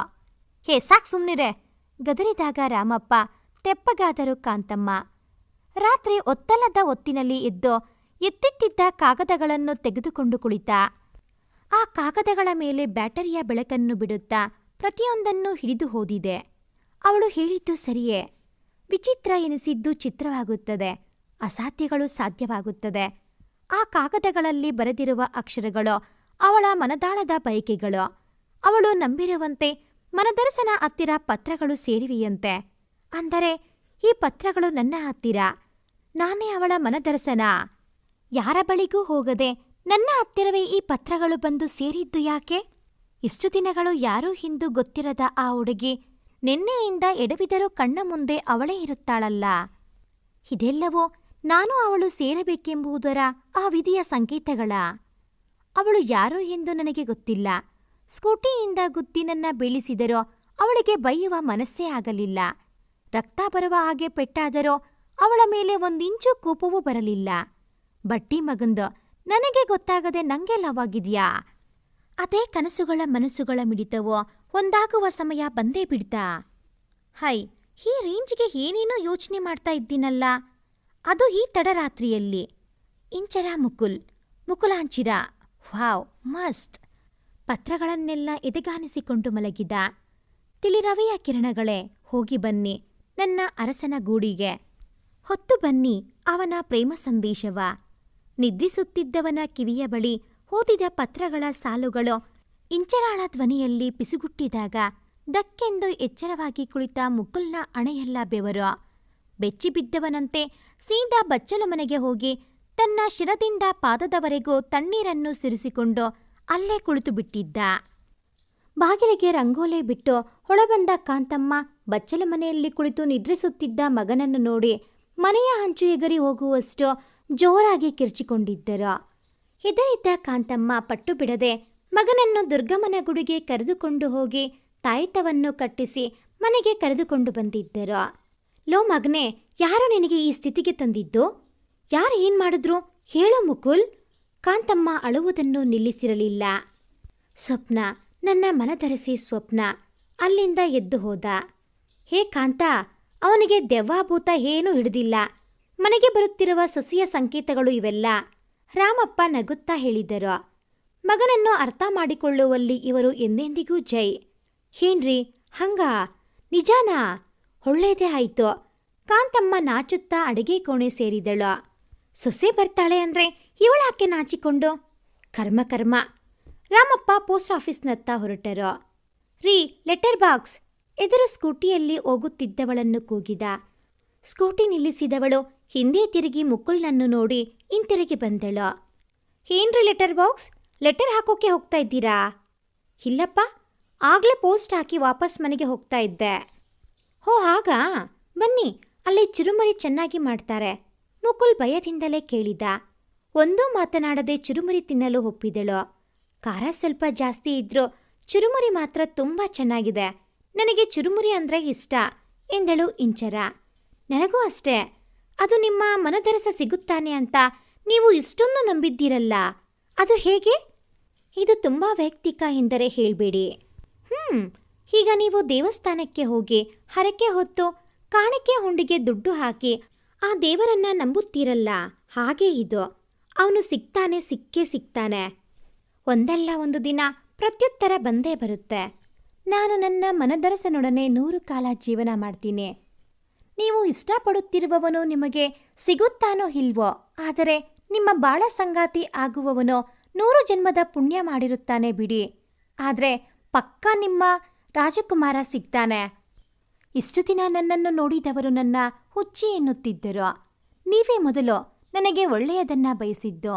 Thank you so much. ಜನರ ಕಣ್ಣಿಗೆ ಹುಚ್ಚರಾಗಿರುವವರೇ ಪ್ರೇಮದಾಸರು. ವಾವ್, ಚೆನ್ನಾಗಿ ಹೇಳಿದ್ರಿ. ಸುಂದರ ಹೂ ಮರಗಳ ಸಾಲಲ್ಲಿ ನಡೆದು ಹೋಗುತ್ತಿದ್ದ ಇಬ್ಬರನ್ನು ಹಿಂಬಾಲಿಸುತ್ತಿದ್ದ ರವಿಯೋ ಆಕಾಶದಲ್ಲಿ ಇಂಚು ಇಂಚಾಗಿ ಮರೆಯಾದ.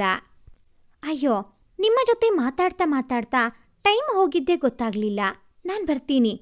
ಇಂಚರ ಹೊರಡಲು ಸಿದ್ಧಳಾದಳು. ಅದು ಇಂಚರ, 1 ನಿಮಿಷ, ನಿಮಗೇನೋ ಕೊಡಬೇಕು. ನನ್ನ ಮನಸ್ಸಿಗೆ ತುಂಬ ಇಷ್ಟ ಆದವರಿಗೆ ಏನಾದರೂ ಒಂದು ಉಡುಗೊರೆ ಕೊಡುವುದು ಎಂದರೆ ನನಗೆ ಇಷ್ಟ. ಯಾಕೋ ಗೊತ್ತಿಲ್ಲ, ನೀವು ನನಗೆ ಇಷ್ಟವಾದ್ರಿ. ತಗೊಳ್ಳಿ. ಮುಕುಲ್ ಚಂದದ ಪೆನ್ನನ್ನು ಅವಳ ಮುಂದಿಡಿದ. ಅವಳು ಖುಷಿಯಿಂದ ಅದನ್ನು ತೆಗೆದುಕೊಂಡು ತುಂಬ ಚೆನ್ನಾಗಿದೆ ನಿಮ್ಮ ಹಾಗೆ ಎಂದು ಹೇಳಿ ಅಲ್ಲಿಂದ ಹೋದಳು. ಈ ಹುಡುಗಿ ಎಷ್ಟೊಂದು ಮುಗ್ಧ. ಅವಳ ಮನದಲ್ಲಿ ಮನದರಸನಾಗುವವನು ನಿಜಕ್ಕೂ ಅದೃಷ್ಟ ಮಾಡಿರುತ್ತಾನೆ. ಆ ಅರಸ ನಾನೇ ಆಗಿದ್ದರೆ ಇವಳನ್ನು ಅರಸಿಯಂತೆ ನೋಡಿಕೊಳ್ಳುವೆ. ತಂಗಾಳೆಯ ಸಂಗೀತ ಅವಳಂತೆ ಬಂದು ನನ್ನೆದೆಯ ವೀಣೆಯ ನುಡಿಸುತ್ತಿರಲು 7 ಹೆಜ್ಜೆಯ ಪ್ರೇಮ ಪಲ್ಲಕ್ಕಿಯ ಆ ಸೂರ್ಯ ಚಂದ್ರರೇ ಹೊತ್ತು ನಡೆಸುವರು. ಇಂಚರಾಳ ಪತ್ರಗಳಿಗೆ ಪ್ರತ್ಯುತ್ತರಿಸಲು ಆ ಇಡೀ ರಾತ್ರಿಯನ್ನೇ ತೆಗೆದುಕೊಂಡ. ಅವಳು ಬರೆದ ಪತ್ರಗಳು ಇವನಿಗೆ ಸಿಕ್ಕಿದ್ದು ಅನಿರೀಕ್ಷಿತವೇ ಇರಬಹುದು.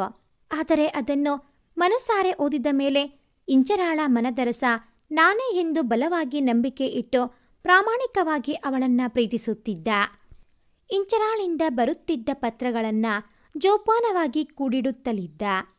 ಪ್ರತಿದಿನವೂ ಭೇಟಿಯಾಗುತ್ತಿದ್ದ. ಇಬ್ಬರ ನಡುವೆ ಒಂದು ಸುಂದರ ಗೆಳೆತನ ಬೆಳೆದಿತ್ತು.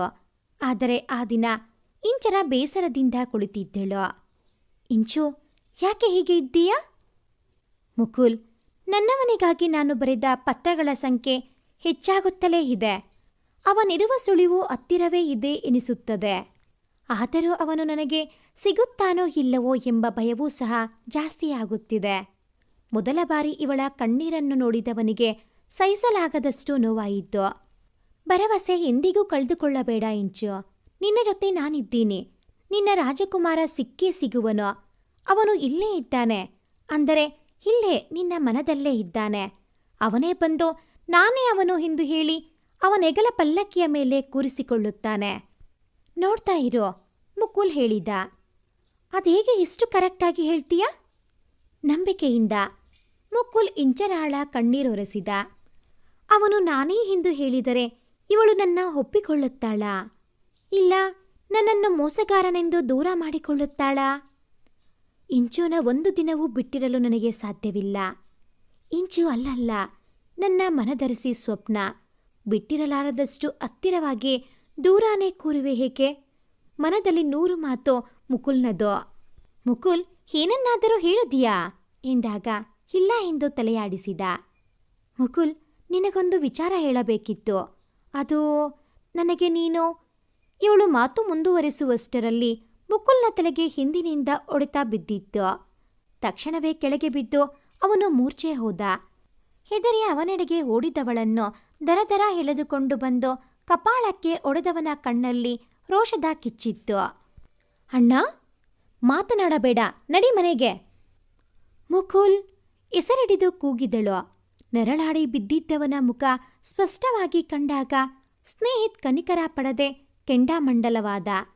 ತಪ್ಪಾಗಿ ತಿಳಿದು ಅವನ ಹತ್ತಿರವೂ ಹೋಗದೆ ಒಬ್ಬನನ್ನೇ ಬಿಟ್ಟು ಹೊರಟು ಹೋದ.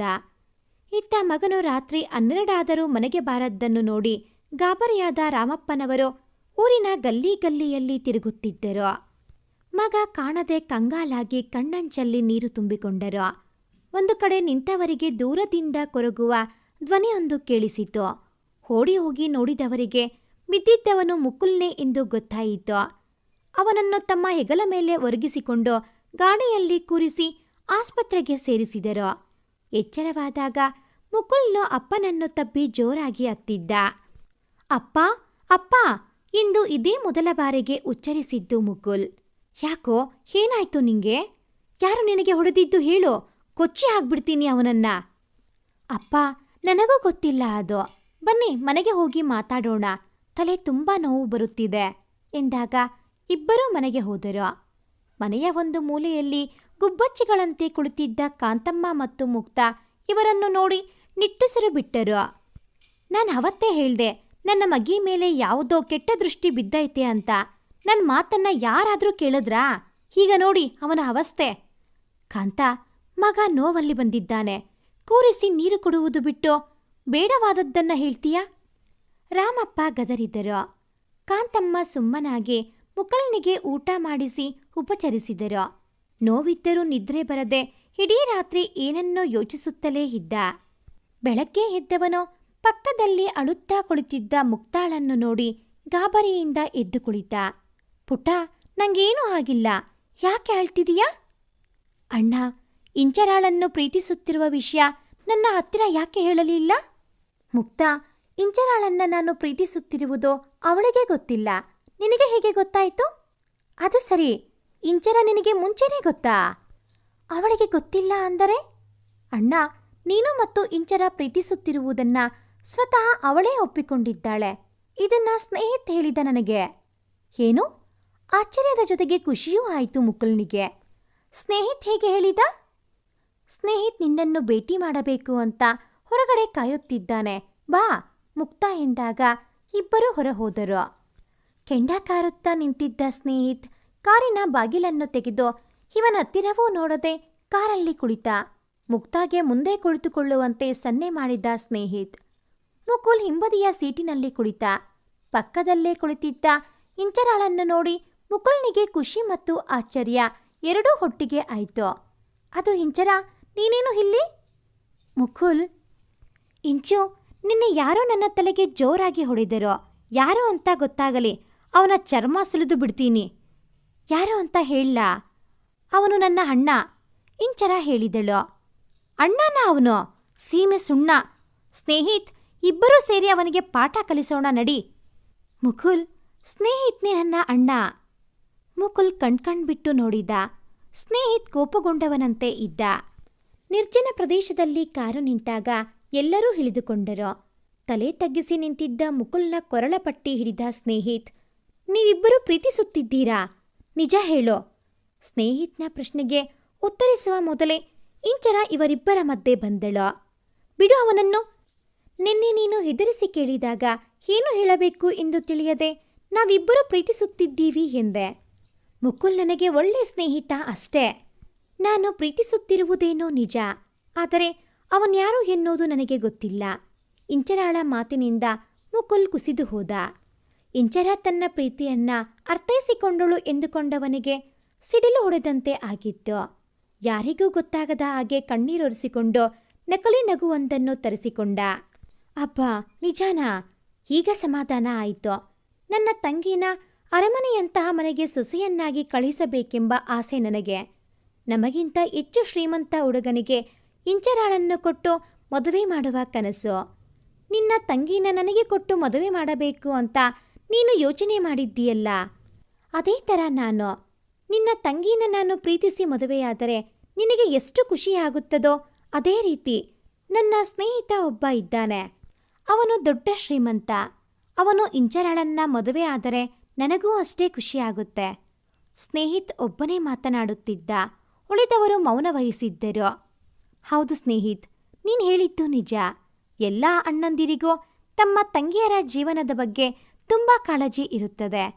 ಇಂಚರಾರವರು ಮಹಾರಾಣಿಯಂತೆ ಯಾವಾಗಲೂ ಖುಷಿ ಖುಷಿಯಾಗಿರಬೇಕು. ನನಗೂ ಅದೇ ಆಸೆ. ಹೊಳಗೊಳಗೆ ಸಂಕಟಪಟ್ಟ ಮುಕುಲ್. ಇಂಚರ ಭೂಮಿಗೆ ಸಿಗದ ಆಕಾಶದಷ್ಟು ಎತ್ತರವಾಗಿ ಕಂಡಳು. ಮನೆಯಲ್ಲಿ ಮುಕುಲ್ನ ಮಾತುಗಳೆಲ್ಲವೂ ನಿಂತು ಹೋಗಿದ್ದವು. ಮೌನಕ್ಕೆ ಶರಣಾಗಿದ್ದ ಮುಕುಲ್ ಸ್ನೇಹಿತೆ ಹೇಳಿದ ಮಾತುಗಳಿಂದ ತುಂಬ ನೊಂದಿದ್ದ. ಕಾಂತ, ನಮ್ಮ ಸ್ವಂತ ಮನೆ, ಕೈ ತುಂಬ ದುಡ್ಡು, ಒಂದು ಕಾರು ಇದ್ದಿದ್ರೆ ನಾವೇ ಹೆಣ್ಣು ಕೇಳುವುದಕ್ಕೆ ಹೋಗಬಹುದಿತ್ತು ಅಲ್ವಾ? ನಮ್ಮ ಹತ್ತಿರ ಏನಿದೆ ಅಂತ ಇಂಚರ ತಂದೆ ಬಳಿ ಹೋಗುವುದಕ್ಕೆ ಆಗುತ್ತದೆ? ಹುಟ್ಟಿದಾಗಲೇ ಚಿನ್ನದ ಕಿರೀಟ ಹಾಕಿಕೊಂಡ ಮಹಾರಾಣಿ ಆ ಕೂಸು. ಮುಕುಲ್ನಿಗೆ ನಾನು ತಂದೆಯಾಗಿ ಏನೂ ಮಾಡಲಿಲ್ಲ ಕಣೆ. ಮುಕುಲ್ ನನ್ನ ಮಗನಾಗಿ ಹುಟ್ಟಬಾರದಿತ್ತು. ರಾಮಪ್ಪನವರು ಕಾಂತಮ್ಮನವರ ಜೊತೆ ಮಾತನಾಡುತ್ತಾ ಅಳುತ್ತಿದ್ದರು. ಮುಕುಲ್ ಓಡಿ ಬಂದು ರಾಮಪ್ಪನ ಮಡಿಲಲ್ಲಿ ಮಲಗಿ ಜೋರಾಗಿ ಅತ್ತನು. ರಾಮಪ್ಪ ಎಂದು ಬಿಕ್ಕಳಿಸಿ ಅತ್ತ ಮುಕುಲ್. ಇವರುಗಳು ದುಃಖಿಸುತ್ತಿದ್ದಾಗ ಮನೆಯ ಬಾಗಿಲಲ್ಲಿ ಇಂಚರ ಮತ್ತು ಸ್ನೇಹಿತ್ ನಿಂತಿದ್ದರು. ಪುಣ್ಯಕ್ಕೆ ಇವರುಗಳ ಮಾತುಗಳನ್ನು ಅವರುಗಳು ಕೇಳಿಸಿಕೊಂಡಿರಲಿಲ್ಲ. ಒಂದಲ್ಲ ಎರಡು ಸಿಹಿ ಸುದ್ದಿ ಹೇಳುವುದಕ್ಕೆ ಬಂದೆ. ನಾನು ಮುಕ್ತ ಪ್ರೀತಿಸುತ್ತಿದ್ದೀವಿ. ಅವಳನ್ನ ಮದುವೆ ಆಗಬೇಕು ಎಂದು ನಿರ್ಧಾರ ಮಾಡಿದ್ದೀನಿ. ಒಳಬಂದ ಸ್ನೇಹಿತ್ ಹೀಗೆ ಹೇಳಿದಾಗ ಎಲ್ಲರೂ ತುಂಬ ಖುಷಿಪಟ್ಟರು. ಹಾಗೆ ಇಂಚರ ಮದುವೆ ಕೂಡ ನಿಶ್ಚಯವಾಗಿದೆ. ನನ್ನ ಫ್ರೆಂಡ್ ಒಬ್ಬ ಇದ್ದಾನೆ, ತುಂಬ ಶ್ರೀಮಂತ, ಗೌರವಂತ ಅವನ ಹೆಸರು. ಮಾತನ್ನು ಮುಂದುವರೆಸಿದ್ದ ಸ್ನೇಹಿತ್.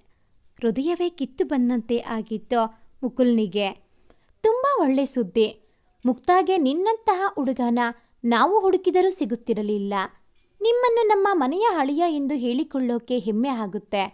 ಕಾಂತಮ್ಮನವರು ಖುಷಿಪಟ್ಟರು. ಸ್ನೇಹಿತ್ ಮತ್ತು ಮುಕ್ತಾಗೆ ಸಕ್ಕರೆಯನ್ನು ತಿನ್ನಿಸಿದರು. ತಡೆಯಲಾಗದಷ್ಟು ದುಃಖ ಬರುತ್ತಿದ್ದ ಮುಕುಲ್ ಮನೆಯಿಂದ ಹೊರಹೋದ. ಇಂಚರ ಇವನನ್ನು ಹಿಂಬಾಲಿಸಿದಳು. ಮುಕುಲ್, ನಿನ್ನ ತಂಗಿ ಮದುವೆ ಎಂದು ಖುಷಿಯಲ್ಲಿ ಕಣ್ಣೀರು ಬರುತ್ತಿದೆ ಅಲ್ವಾ? ಹಾ, ಹೌದು. ಮುಕುಲ್, ಕೊನೆಗೂ ನನ್ನ ಮನದರಸ ನನಗೆ ಸಿಗಲೇ ಇಲ್ಲ. ಅವನಿಂದ ಒಂದು ಪ್ರತ್ಯುತ್ತರವೂ ಬರಲಿಲ್ಲ. ಎಲ್ಲರೂ ಹೇಳುತ್ತಿದ್ದದ್ದೇ ನಿಜ. ಅದೆಲ್ಲವೂ ಭ್ರಮೆ ಅಲ್ವಾ? ಇವತ್ತು ಅವನಿಗಾಗಿ ಕೊನೆಯ ಪತ್ರವನ್ನು ಬರೆದಿದ್ದೇನೆ. ಲೆಟರ್ ಬಾಕ್ಸ್ಗೆ ನೀನೇ ಲೆಟರ್ ಹಾಕುತ್ತೀಯಾ? ಏಕೆಂದರೆ ಇದು ಕೊನೆಯ ಪತ್ರ. ನನ್ನಿಂದ ಪತ್ರವನ್ನು ಹಾಕಲು ಸಾಧ್ಯವಿಲ್ಲ. ಇಂಚರ ಆ ಪತ್ರವನ್ನು ಮುಕುಲ್ನಿಗೆ ಕೊಟ್ಟು ಅಳುತ್ತಾ ಕಾರಲ್ಲಿ ಕುಳಿತಳು.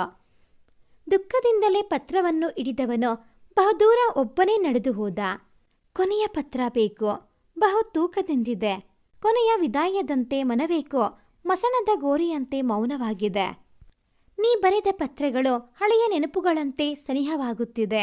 ಹೇ ಗೆಳತಿ, ನನ್ನಿಂದ ಬಹುದೂರ ಹೋಗಿಬಿಟ್ಟೆಯಾ?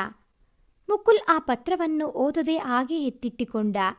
ನಗುವೊಂದನ್ನು ಮೊಗದಲ್ಲಿ ಮೂಡಿಸುತ್ತಾ ಮನೆಗೆ ತೆರಳಿದ್ದ. ಹೃದಯದಲ್ಲಿ ಅಚ್ಚಾಗಿ ಉಳಿದಿದ್ದ ಅವಳ ಸ್ವಪ್ನನ ಅಳಿಸಲು ಆಗದೆ ಉಳಿಸಲೂ ಆಗದೆ ಸಂಕಟ ಪಡುತ್ತಿದ್ದ. ತಂಗಿಯ ಮದುವೆಯ ಪ್ರತಿಯೊಂದು ಕೆಲಸವನ್ನು ತನ್ನ ಹೆಗಲ ಮೇಲೆ ಹೊತ್ತುಕೊಂಡ. ಮುಕುಲ್ 24 ಗಂಟೆ ಅವಳ ನೆನಪಾಗದಂತೆ ಯಾವುದಾದರೂ ಕೆಲಸದಲ್ಲಿ ತೊಡಗಿಕೊಂಡಿದ್ದ. ಮುಕುಲ್ ನಿರೀಕ್ಷೆ ಮಾಡಿರದ ವ್ಯಕ್ತಿಯ ಧ್ವನಿ. ಮುಕುಲ್ ಇವಳ ಕಡೆಗೆ ನೋಡದೆ, ಇಂಚರಾರವರೇ, ನೀವು ಇಲ್ಲಿ? ಅದು ಮೆಹಂದಿ ಹಾಕಿಸಿಕೊಳ್ಳಲು ಬಂದೆ. ನೀನೇ ನನಗೆ ಮೊದಲ ಮೆಹಂದಿ ಹಾಕು ಪ್ಲೀಸ್. ನಾನಾ? ಇಂಚರಾಳ ಆಸೆ ನೆರವೇರಿಸದೆ ಬೇರೆ ಆಯ್ಕೆ ಇರಲಿಲ್ಲ. ಮುಕುಲ್ ತನಗೆ ತೋಚಿದಂತೆ ಮೆಹಂದಿ ಹಾಕಿದ. Thank you. ಇಂಚರಾರವರೇ, ನೀವು ತುಂಬ ಮುದ್ದಾಗಿ ಕಾಣುತ್ತಿದ್ದೀರಾ. ನನ್ನ ಲೆಟರ್ ಬಾಕ್ಸ್ ಅಂತ ಕರೆಯೋದು ನನಗೆ ತುಂಬ ಇಷ್ಟ. ಇನ್ನು ಮುಂದೆ ತುಂಬ ಮಿಸ್ ಮಾಡಿಕೊಳ್ಳುವೆ. ಏನನ್ನೂ ಮಾತನಾಡದೆ ನಕ್ಕು ಸುಮ್ಮನಾದ ಮುಕುಲ್. ನಾನು ಬರೆದ ಕೊನೆಯ ಪತ್ರ ನನ್ನವನ ಬಳಿಗೆ ತಲುಪಲಿಲ್ಲ ಎಂದು ಅನ್ನಿಸುತ್ತಿದೆ. ಅವನಿಗೆ ತಲುಪಿದ್ದರೆ ಇಷ್ಟ ಹೊತ್ತಿಗೆ ನನ್ನನ್ನು ಹುಡುಕಿಕೊಂಡು ಬರುತ್ತಿದ್ದ. ಇಂಚರಾಳ ಮಾತು ಕೇಳಿ ಮುಕುಲ್ನಿಗೆ ಎದೆ ಬಡಿತ ಜೋರಾಗಿತ್ತು. ನಾನು ಹೋಗ್ತೀನಿ ಮುಕುಲ್ ಎಂದು ಹೇಳಿ ಹೊರಟು ಹೋದಳು. ಮರೆಯಬೇಕೆಂದು ಕಷ್ಟಪಡುತ್ತಿದ್ದರೆ ಮರಳಿ ಮರಳಿ ನನ್ನೆಡೆಗೆ ಬಂದು ತೊಂದರೆ ಕೊಡಬೇಡ, ಮುಕುಲ್ ಮನದಲ್ಲಿ ಹೇಳಿಕೊಂಡ. ಗೌರವ್, ನೀವು ನನ್ನನ್ನು ಅರ್ಥೈಸಿಕೊಳ್ಳುತ್ತೀರಾ ಅಲ್ವಾ? ಇಂಚರಾಳೆ ಧೈರ್ಯವಾಗಿ ತನ್ನ ಮನದಲ್ಲಿ ಇರುವುದನ್ನ ಹೇಳಿಕೊಂಡಿದ್ದಳು.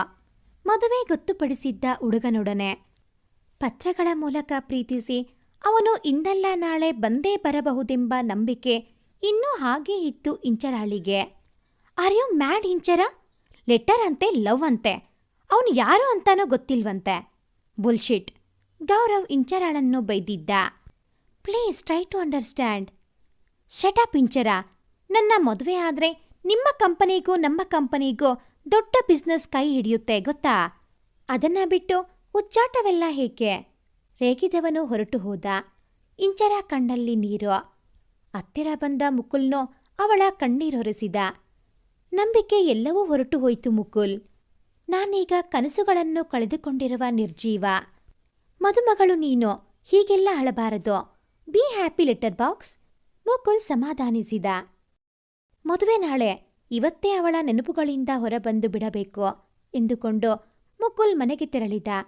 ಜೋಪಾನವಾಗಿ ಎತ್ತಿಟ್ಟುಕೊಂಡಿದ್ದ ಅವಳ ಪತ್ರಗಳನ್ನು ಕೊನೆಯ ಬಾರಿಗೆ ಓದಿಕೊಂಡ. ಆದರೆ ಅವಳ ಕೊನೆಯ ಪತ್ರವನ್ನು ಬಿಟ್ಟು ಅವುಗಳನ್ನು ಸುಡಲು ನಿರ್ಧರಿಸಿದ. ಆದರೆ ಅವನ ಮನಸ್ಸು ಈ ನಿರ್ಧಾರವನ್ನು ತಳ್ಳಿಹಾಕಿತ್ತು. ಏನು ಮಾಡಬೇಕೆಂದು ತಿಳಿಯದೆ ಆ ಪತ್ರಗಳನ್ನು ಕೆಳಗೆ ಚೆಲ್ಲಿ ಅದರ ಮೇಲೆ ತಲೆ ಹಾಕಿ ನಿದ್ರಿಸಿದ. ಇಂಚರಾಳ ಜೊತೆಗೆ ಕಳೆದ ಸಮಯಗಳನ್ನು ಕಣ್ಣ ಮುಂದೆ ತೆರೆದುಕೊಂಡಿತು. ಸುಖವಾಗಿ ನಿದ್ರಿಸಿದ. ರಾತ್ರಿ ಕಳೆದು ಬೆಳಕಾದಾಗ ಎದ್ದು ಮದುವೆ ಮನೆಗೆ ತಯಾರಾಗಿ ಹೊರಟ. ಹಸೆಮಣೆಯ ಮೇಲೆ ಕುಳಿತಿದ್ದ ಜೋಡಿಯೋ ಮುಕುಲ್ನ ಆಗಮನಕ್ಕೆ ಕಾಯುತ್ತಿದ್ದರು. ಇವನು ಬಂದದ್ದು ನೋಡಿದ ರಾಮಪ್ಪ ವಾಲಗದವರೆಗೆ ಸನ್ನೆ ಮಾಡಿದ್ದರು. ಗಟ್ಟಿ ಮೇಳ ಕೇಳಿಸಿತು. ಮುಕುಲ್ ಹೆದ್ದೆ ಹಿಡಿದು ಬಿಕ್ಕಳಿಸಿ ಮಂಟಪದಿಂದ ಹೊರಬಂದ.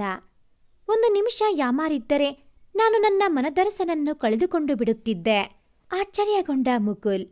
ಪಕ್ಕದಲ್ಲಿ ಇಂಚರ ಮದುಮಗಳ ಸೀರೆಯಲ್ಲಿ ಕಂಗೊಳಿಸುತ್ತಾ ನಿಂತಿದ್ದಳು. ಇವನು ಮೌನಿಯಾಗಿದ್ದ.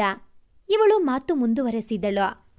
ನಾನೆಷ್ಟು ಸಂಕಟ ಪಡುತ್ತಿದ್ದೆ ನನ್ನವನಿಗಾಗಿ ಪ್ರತಿದಿನ. ಅದೆಲ್ಲವನ್ನೂ ಹತ್ತಿರದಲ್ಲೇ ನೋಡುತ್ತಿದ್ದರೋ ಅವನೇ ನಾನು ಎಂಬ ಸತ್ಯ ನೀನು ನನಗೆ ಹೇಳಲೇ ಇಲ್ಲ. ಯಾರನ್ನೂ ಹೆಚ್ಚಾಗಿ ಹಚ್ಚಿಕೊಳ್ಳದ ನಾನು ನಿನ್ನನ್ನೇಕೆ ಇಷ್ಟು ಹಚ್ಚಿಕೊಂಡೆ? ಯಾಕೆಂದರೆ ನೀನೇ ಅವನು. ಕೊನೆಯ ಪತ್ರವನ್ನು ನಿನ್ನ ಹತ್ತಿರ ಏಕೆ ಕೊಟ್ಟೆ ಗೊತ್ತಾ? ನನ್ನವನು ನನಗೆ ಸಿಗುವುದಿಲ್ಲವೆಂದರೆ ನೀನೇ ನನ್ನವನಾಗುತ್ತೀಯ ಎಂದು ಕೇಳುವುದಕ್ಕೆ. ಆ ಪತ್ರದ ಮೇಲೆ ಟು ಅಡ್ರೆಸ್ ನಿನ್ನ ಹೆಸರಲ್ಲೇ ಇದೆ. ಅದನ್ನು ಗಮನಿಸಿರುತ್ತೀಯ ಎಂದುಕೊಂಡೆ. ಆದರೆ ಖುಷಿಯ ವಿಚಾರವೆಂದರೆ ನಾನು ಇಷ್ಟು ದಿನ ಬರೆದ ಪತ್ರಗಳಿಗೆ ನನ್ನವನು ಬರೆದ ಪ್ರತ್ಯುತ್ತರದ ಪತ್ರ ನನ್ನ ಕೈ ಸೇರಿಯಾಯಿತು ಎಂದು ಇಂಚರ ಅಂದು ಮುಕುಲ್ ಬರೆದಿದ್ದ ಪತ್ರವನ್ನು ಅವನ ಮುಂದಿಡಿದಳು. ಅರ್ಥವಾಗದೆ ಸುಮ್ಮನೆ ನಿಂತಿದ್ದ ಮುಕುಲ್. ಇವಳೇ ಮಾತು ಮುಂದುವರೆಸಿದಳು. ನಿಮ್ಮ ತಂದೆ ಈ ಪತ್ರ ನನಗೆ ಕೊಟ್ಟರು. ನನ್ನನ್ನು ಮದುವೆ ಆಗಬೇಕಿದ್ದ ಗೌರವನ ಕಾಲಿಗೆ ಬಿದ್ದು ಬೇಡಿಕೊಂಡಿದ್ದು ನಿನ್ನ ತಂದೆ. ಆ ಮದುವೆ ನಿಲ್ಲಲು ಕಣ್ಣೀರು ಸುರಿಸಿದ್ದರು ಪೋಸ್ಟ್ ಮ್ಯಾನ್ ರಾಮಪ್ಪ. ನಾನು ನನ್ನವನನ್ನು ಸೇರಲು ನಿನ್ನ ತಂದೆಯೇ ಕಾರಣರಾದರು.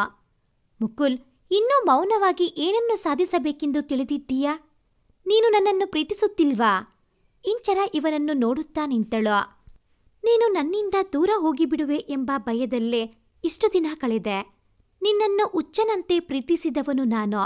ನನ್ನ ಮನದರಸಿಯಾಗಿ ಜೊತೆಯಲ್ಲೇ ಇರೋ 2 ಸುಂದರ ಹೃದಯಗಳು ಹೊಂದಾದವು. ಸುಂದರ ಮನಸ್ಸುಗಳ ಸಮ್ಮಿಲನವು ಪ್ರೇಮಗೀತೆಯನ್ನು ಗುಣಗಿತ್ತು. ಇಬ್ಬರನ್ನು ಒಪ್ಪಿದ ಎಲ್ಲರೂ 7 ಹೆಜ್ಜೆ ತುಳಿದು ಒಂದಾಗಲು ಆಶೀರ್ವಾದ ಮಾಡಿದರು. ನವಜೋಡಿಗಳಿಗೆ ಇಂಚರ ಬರೆದ ಪತ್ರಗಳನ್ನು ಒಂದು ಕಡೆಗೆ ಸೇರಿಸಿ ಅದನ್ನೇ ಉಡುಗೊರೆಯಾಗಿ ಕೊಟ್ಟರು ರಾಮಪ್ಪ. ಇಷ್ಟು ದಿನ ಮನೆ ಮನೆಗೂ ಪತ್ರಗಳನ್ನು ಹಂಚುತ್ತಿದ್ದೆ. ಆದರೆ ಇವತ್ತು ಈ ಪತ್ರಗಳನ್ನು ನಿಮ್ಮಿಬ್ಬರಿಗೂ ಕೊಡುವಾಗ ಸಿಕ್ಕ ಖುಷಿ ಯಾವತ್ತೂ ಸಿಕ್ಕಿರಲಿಲ್ಲ. ಒಬ್ಬ ಪೋಸ್ಟ್ಮ್ಯಾನ್ ಆಗಿ ಸಾರ್ಥಕನಾದೆ ಎಂದು ಅನಿಸುತ್ತೆ. ರಾಮಪ್ಪನವರ ಮನದಾಳದ ಮಾತು. ನನ್ನ ತಂಗಿ ಶ್ರೀಮಂತರ ಮನೆಗೆ ಸೇರಿದ್ದಾಳೆ. ಸ್ನೇಹಿತ್ ಖುಷಿಯಿಂದಲೇ ಹೇಳಿದ್ದ. ಹೇ ಮನದ ಅರಸಿಯೇ, ಕನಸುಗಳ ಬೆನ್ನೇರಿ ಹೋಗೋಣವೇ. ಹೇ ಮನದ ಅರಸನೆ, ಮನಸ್ಸುಗಳ ಆಸೆಯ ಕೂಡಿಡೋಣವೇ. ಎಂದೆಂದೂ ಜೊತೆಯಾಗಿ ಮುಂದೆಯೂ ಹಾಯಾಗಿ ನಮ್ಮಿಬ್ಬರ ಬಾಳಿನ ಅರಸ ಅರಸಿಯರಾಗಿ ಮುಕುಲಾಂಚನವಾಗಿ 7 ಜನ್ಮಕ್ಕೂ ಜೊತೆಯಾಗುವ. ತನ್ನ ಮನದರಸ ಮುಕುಲ್ನ ಹೆಗಲ ಮೇಲೆ ತಲೆ ಇಟ್ಟು ಮಲಗಿದ್ದಳು ಸ್ವಪ್ನ ಸುಂದರಿ ಇಂಚರ. ಈ ಒಂದು ಕತೆ ನಿಮಗೆ ಇಷ್ಟ ಆಗಿದ್ದಲ್ಲಿ ಪ್ಲೀಸ್ ಲೈಕ್ ಮಾಡಿ, ಶೇರ್ ಮಾಡಿ, ಹಾಗೆಯೇ ಕಾಮೆಂಟ್ ಮಾಡೋದನ್ನು ಮರಿಬೇಡಿ. Thanks for watching this video.